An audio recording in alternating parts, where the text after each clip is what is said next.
తిరుమలలో జరిగిన ఈ సంఘటన మీకు తెలుసా? వెంకటేశ్వర స్వామి పూజకు కావాల్సిన పూల కోసం ఒక ప్రత్యేకమైన పూల తోట పెంచాలని అనంతాల్వార్ పూల తోటకి సరిపడా నీటి కోసం ఒక చెరువుని తవ్వడం ప్రారంభించారు. అనంతాల్వార్ గడ్డపారతో మట్టిని తవ్వుతూ ఉంటే నిండు చోళాలుగా ఉన్న తన భార్య ఆ మట్టిని గంపలోకెత్తి దూరంగా పడేసేది.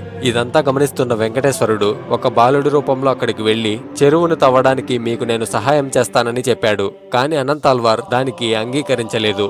అయినా కూడా అనంతాల్వార్ భార్య తన భర్తకు తెలియకుండా మట్టిని తీసిస్తుంటే ఆ పిల్లాడు ఆ బుట్టను తీసుకుని దూరంగా పడేసి వచ్చేవాడు. ఇదంతా గమనించిన అనంతాల్వార్ ఎంతో కోపంతో ఆ పిల్లాడిపైకి గుణపాన్ని విసిరాడు.